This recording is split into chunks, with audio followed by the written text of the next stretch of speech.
Every single day, the same dreams. I'm forced to relive the same memories whenever I close my eyes. Over 40 years have passed since then, but my subconsciousness is still trapped in one of those nights. As sad as it sounds, life moved on, and so did I.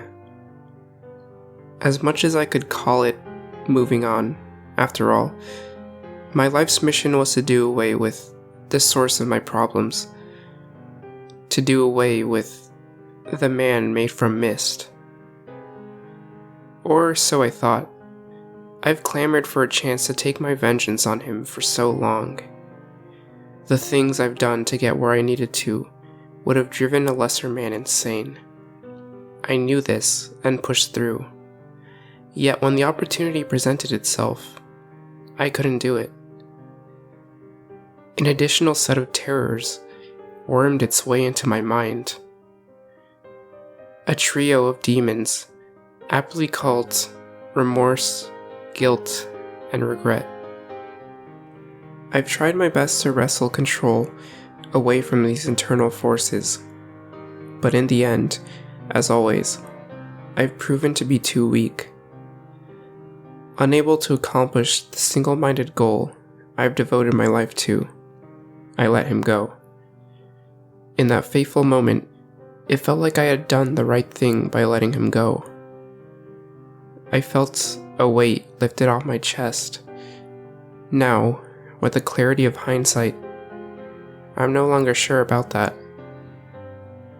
That said, I'm getting ahead of myself. I suppose I should start from the beginning. My name is Yaroslav Tudor, and I hail from a small Siberian village, far from any center of civilization. Its name is irrelevant. Knowing what I know now, my relatives were partially right, and outsiders have no place in it. The important thing about my home village is that it's a settlement frozen in the early modern era. Growing up, we had no electricity and no other modern luxuries. It was, and still is, as far as I know, a small rural community of old believers. When I say old believers, I mean that my people never adopted Christianity. They, believe in the old gods, Perun and Veles, Svarag and Dasbag, along with Mokash and many other minor deities and nature spirits. What outsiders consider folklore or fiction, my people, to this very day, hold to be the truth, and nothing but the truth. My village had no doctors, and there was a common belief there were no ill people either. The elders always told us how no one ever died from disease before the Soviets made incursions into our lands. Whenever someone died, and it was said to be the result of old age, the horned shepherd had taken him to the grazing fields, they used to say. They said the same thing about my grandparents, who passed away unexpectedly, one after the other, in the span of about a year. Grandma succumbed to the grief of losing the love of her life. Whenever people died in accidents, or were relatively young, the locals blamed unnatural forces. Yet, no matter the evidence, diseases didn't exist until around my childhood. At least not according to the people. At some point, however, everything changed in the blink of an eye. Boris Beard Bogdanov, named so after his long and bushy graying beard, fell ill. He was constantly burning with fever, and over time, his frame shrunk. The disease he contracted reduced him from a hulk of a man to a shell no larger than my dying grandfather in his last days. He was wasting away before our very eyes. The village folk attempted to chalk it up to malevolent spirits, poisoning his body and soul. Soon after him, his entire family got sick too. Before long, half of the village was on the brink of death. My father got ill too, I can vividly recall the moment death came knocking at our door. He was bound to suffer a slow and agonizing journey to the other side.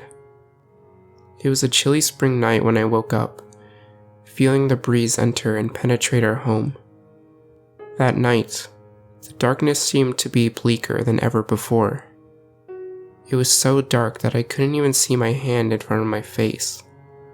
A chill ran down my spine. For the first time in years, I was afraid of the dark again. The void stared at me, and I couldn't help but dread its awful gaze.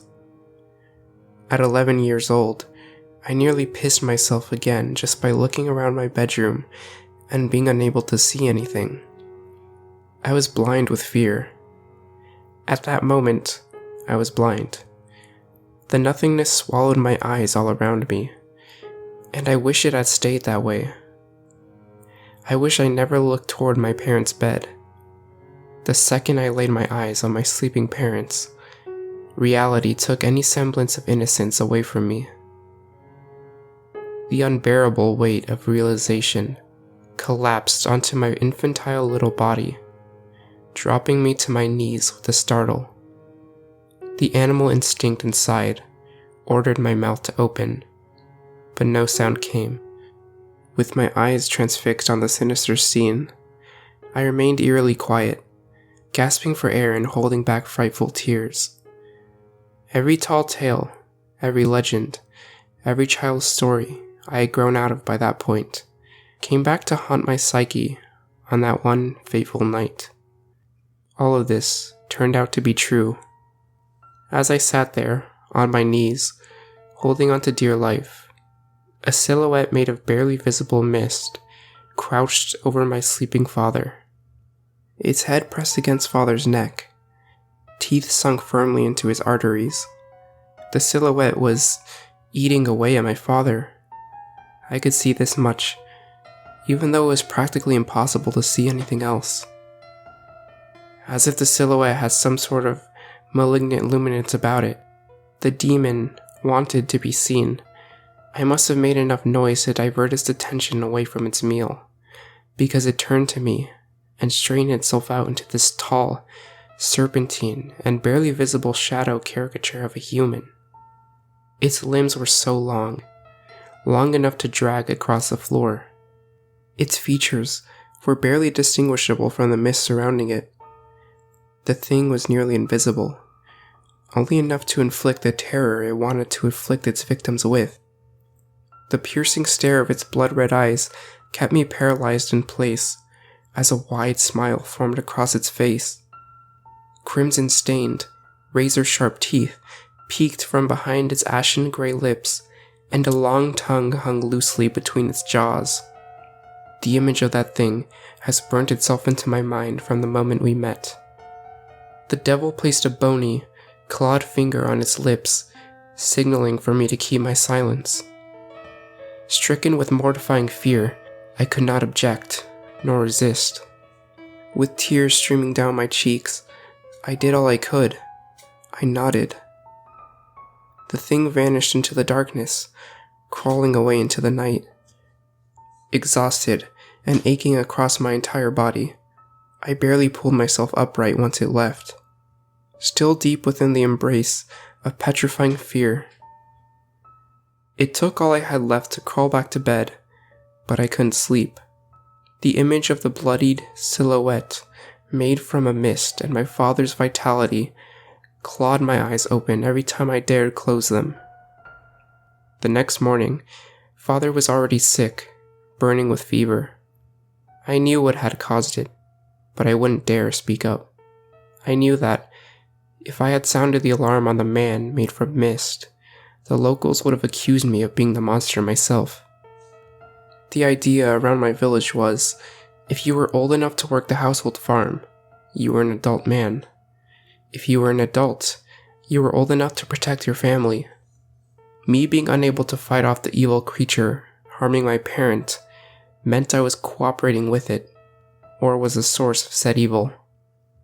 Shame and regret at my inability to stand up, for my father ate away at every waking moment, while the ever-returning presence of the man made from mist robbed me of sleep every night. He came night after night to feast on my father's waning life. He tried to shake me into full awareness every single time he returned, tormenting me with my weakness. Every day I told myself this one would be different, but every time it ended the same. I was on my knees, unable to do anything but gawk in horror at the pest taking away my father and chipping away at my sanity. Within a couple of months, my father was gone. When we buried him, I experienced a semblance of solace. Hopefully, the man made from mist would never come back again.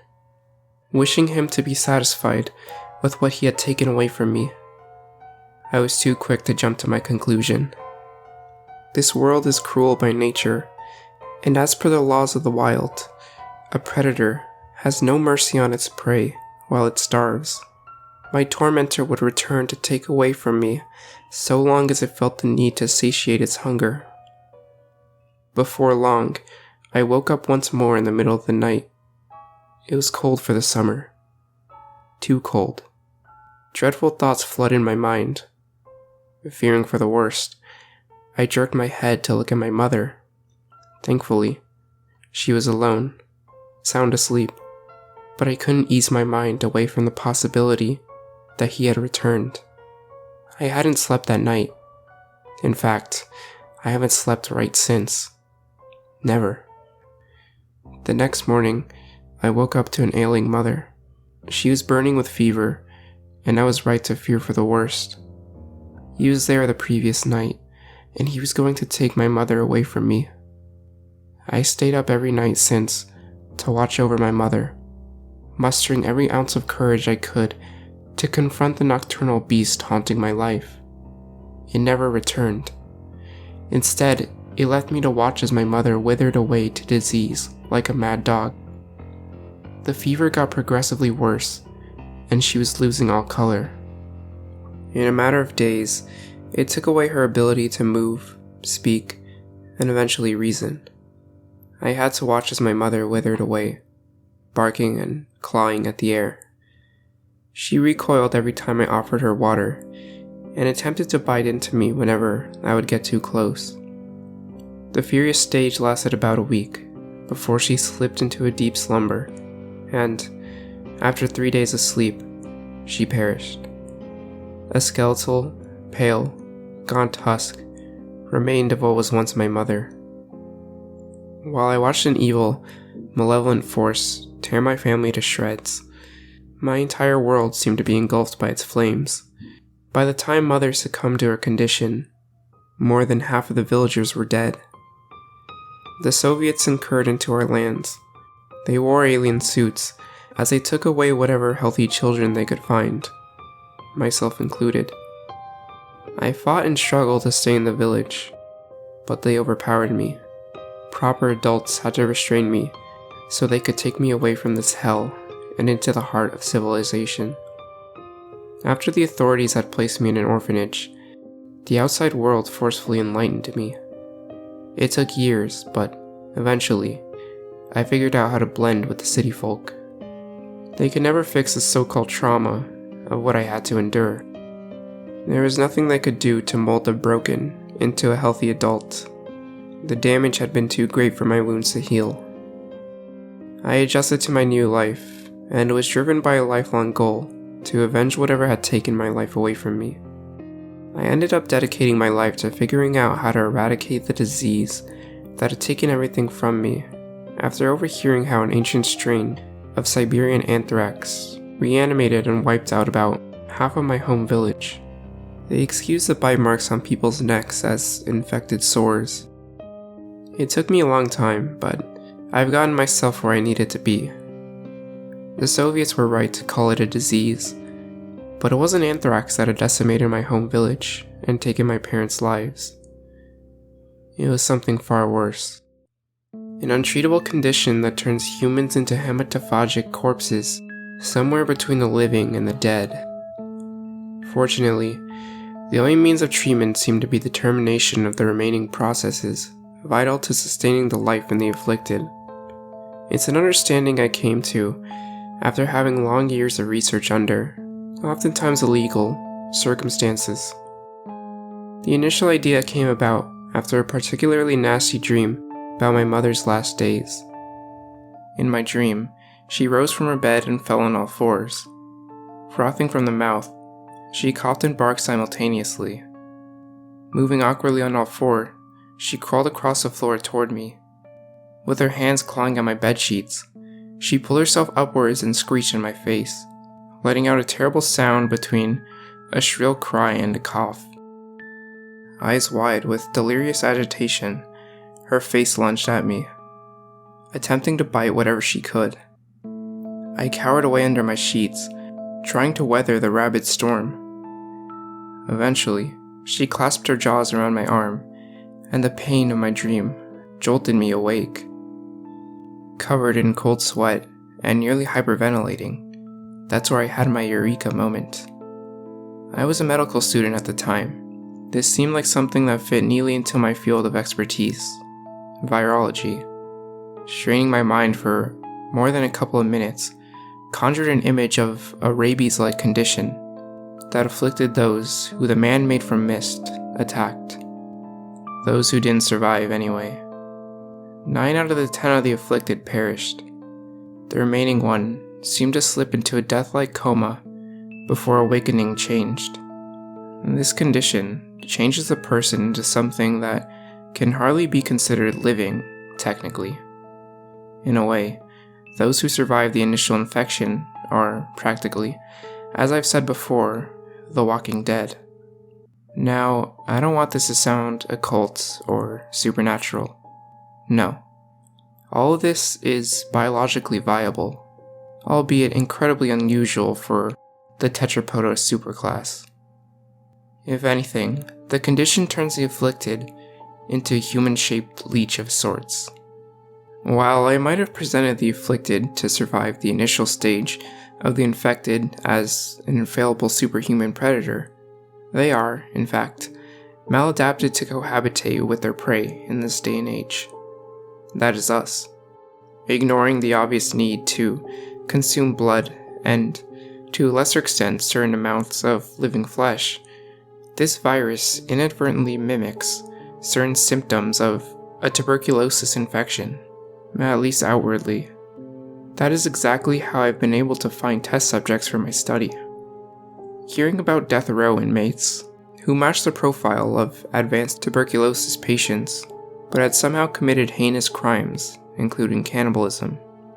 Through some connections I made with the local authorities, I got my hands on the corpse of one such death row inmate. He was eerily similar to the man made from mist, only his facial features seemed different. The uncanny resemblance to my tormentor weighed heavily on my mind, perhaps too heavily. I noticed a minor muscle spasm that I chalked up to a figment of my anxious imagination. This was my first mistake. The second being when I turned my back to the cadaver to pick up a tool to begin my autopsy. This one nearly cost me my life. Before I could even notice, the dead man sprang back to life. His long, lanky, pale arms wrapped around tightly around my neck. His skin was cold to the touch, but his strength incredible. No man with such a frame should have been able to yield such strength. No man appearing this sick should have been able to possess. Thankfully, I must have stood in an awkward position from him to apply his blood choke properly. Otherwise, I would have been dead. Or perhaps undead by now. As I scrambled with my hands to pick up something from the table to defend myself with, I could hear his hoarse voice in my ear. I am sorry. I am starving. The sudden realization I was dealing with a thing human enough to apologize to me took me by complete surprise. With a renewed flow of adrenaline through my system, my once worst enemy, fear, became my best friend. The reduced supply of oxygen to my brain eased my paralyzing dread just enough for me to pick a scalpel from the table and forcibly jam it into the predator's head. His grip loosened instantly, and, with a sickening thump, he fell on the floor behind me, knocking over the table. The increased blood flow brought with it a maddening, existential dread. My head spun and my heart raced through the roof. Terrible, illogical, intangible thoughts swarmed my mind. There was a fear interlaced with anger, a burning wrath. The animalistic side of me took over, and I began kicking at the dead man's body again and again. I wouldn't stop until I couldn't recognize his face as human. Blood, torn out hair, and teeth flew across the floor before I finally came to. Collapsing to the floor right beside the corpse, I sat there for a long while, shaking with fear, clueless about the source of my fear. After all, it was truly dead this time. I was sure of it. My shoes cracked its skull open and destroyed the brain. There was no way it could survive without a functioning brain. This was a reasoning thing. It needed its brain. Yet, there I was. Afraid. Not shaken. Afraid. This was another event that etched itself into my memories, giving birth to yet another reoccurring nightmare. Time and time again, I would see myself mutilating the corpse, each time to a worsening degree. No matter how often I tried to convince myself, I did what I did in self-defense. My heart wouldn't care. I was a monster to my psyche. I deeply regret to admit this, but this was only the first one I had killed. And it too, perhaps, escaped this world in the quickest way possible. Regardless, I ended up performing that autopsy on the body of the man whose second life I truly ended. As per my findings, and, I must admit, my understanding of automatical matters is by all means limited, I could see why the execution failed. The heart was black and shriveled up in an atrophied muscle. Shooting one of those things in the chest isn't likely to truly kill them. Not only had the heart become a vestigial organ, but the lungs of the specimen I had autopsied revealed regenerative scar tissue. These things could survive what would otherwise be lethal to average humans. The digestive system, just like the pulmonary one, differed vastly from what I expected from the human anatomy. It seemed better suited to hold mostly liquid for quick digestion. Circulation, while reduced, still existed, given the fact that the creature possessed almost superhuman strength. To my understanding, the circulation is driven by musculoskeletal mechanisms, explaining the pallor. The insufficient nutritional value of their diet can easily explain their gauntness. Unfortunately, this study didn't yield many more useful results from my research. However, I ended up extracting an interesting enzyme from the mouth of the corpse. With great difficulty, given the circumstances. These things develop draculin, a special anticoagulant found in vampire bats.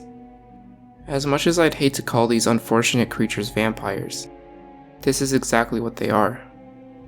Perhaps some legends were true, yet, at that moment, none of it mattered. I wanted to find out more. I needed to find out more. To make a painfully long story short, I'll conclude my search by saying that, for the longest time, I had searched for clues using dubious methods. This, of course, didn't yield the desired results. My only solace during that period was the understanding that these creatures are solitary and, thus, could not warn others about my activities and intentions. With the turn of the new millennium, fortune shone my way, finally. Shortly before the infamous Armin Meiwes affair, I experienced something not too dissimilar. I found a post on a message board outlining a request for a willing blood donor for cash. This wasn't what one could expect from a blood donation. However, the poster specified he was interested in drinking the donor's blood, and, if possible, straight from the source. This couldn't be any more similar to this type of person I've been looking for. Disinterested in the money, I offered myself up. That said, I wasn't interested in anyone drinking my blood either. So, to facilitate a fair deal, I had to get a few bags of stored blood. With my line of work, that wasn't too hard. A week after contacting the poster off of the message, we arranged a meeting. He wanted to see me at his house. Thinking he might intend to get more aggressive than I needed him to be, I made sure I had my pistol when I met him. Overall, he seemed like an alright person for an anthropophagic hemophile. Other than the insistence on keeping the lighting lower than I'd usually like during our meeting, everything was better than I could ever expect. At first, he seemed taken aback by my offer of stored blood for information, but after the first sip of plasmoid liquid, he relented. To my surprise, he and I were a lot alike, as far as personality traits go. As he explained to me, there wasn't much that still interested him in life anymore. He could no longer form any emotional attachments, nor feel the most potent emotions. The one glaring exception was the high he got when feeding. I too cannot feel much beyond bitter disappointment, and the ever-present anxious dread that seems to shadow every moment of my being. I have burned every personal bridge I've ever had in favor of this ridiculous quest for revenge I wasn't sure I could ever complete. This pleasant and brief encounter confirmed my suspicions. The infected are solitary creatures, and I prefer to stay away from all other intelligent life forms when not feeding. I also learned that, to stay functional on the abysmal diet of blood and the occasional lump of flesh, the infected enter a state of hibernation that can last for years at a time. He confirmed my suspicion that the infected dislike bright lights and preferred to hunt and overall go about their rather monotone lives at night. The most important piece of information I had received from this fine man was the fact that the infected rarely venture far from where they first succumbed to the plague. So long, of course, as they could find enough prey. Otherwise, like all other animals, they migrate and stick to their new location. Interestingly enough, I could almost see the sorrow in his crimson eyes, a deep regret, and a desire to escape an unseen pain that kept gnawing at him. I asked him about it, wondering if he was happy with where his life had taken him. He answered negatively. I wish he had asked me the same question, so I could just tell someone how miserable I had made my life. He never did.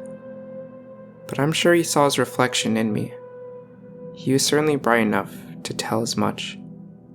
In a rare moment of empathy, I offered to end his life. He smiled, a genuine smile, and confessed that he tried, many times over, without ever succeeding. He explained that his displeasure wasn't the result of depression, but rather that he was tired of his endless boredom. Back then, I couldn't even tell the difference. Smiling back at him, I told him the secret to his survival was his brain staying intact. He quipped about it, making all the sense in the world, and told me he had no firearms. I pulled out my pistol, aiming at his head, and joked about how he wouldn't need one. He laughed, and when he did, I pulled the trigger. The laughter stopped, and the room fell dead silent. Too silent. And with it, he fell as well, dead for good this time. Even though this act of killing was justified, it still frequented my dreams. Yet another nightmare to a gallery of never-ending visual sorrows. This one, however, was more melancholic than terrifying, but just as nerve-wracking. He lost all reason to live, to exist, just to feed. This was below things. No. People like us. The longer I did this, all of this, the more I realized I was dealing with my fellow humans. Unfortunately, the humans I've been dealing with have drifted away from the light of humanity. The cruelty of nature had them reduced to wild animals, controlled by a base instinct, without having the proper way of employing their higher reasoning for something greater. These were victims of a terrible curse, as was I. My obsession with vengeance only grew worse. I had to bring the nightmare I had reduced my entire life to an end. Armed with new knowledge of how to find my tormentor, I finally headed back to my home village. A few weeks later, I arrived near the place of my birth, near where I had spent the first 11 years of my life. It was night, the perfect time to strike. That was easier said than done. Just overlooking the village from a distance proved difficult. With each passing second, a new, suppressed memory resurfaced, a new night terror to experience while awake. The same diabolical presence marred all of them. Countless images flashed before my eyes, all of them painful. Some were more horrifying than others. My father's slow demise, my mother's agonizing death. All of it, tainted by the sickening shadow standing at the corner of the bedroom. Tall, pale, barely visible, as if he was part of the nocturnal fog itself. Only red eyes shining, glowing in the darkness, along with the red hue dripping from his sickening smile.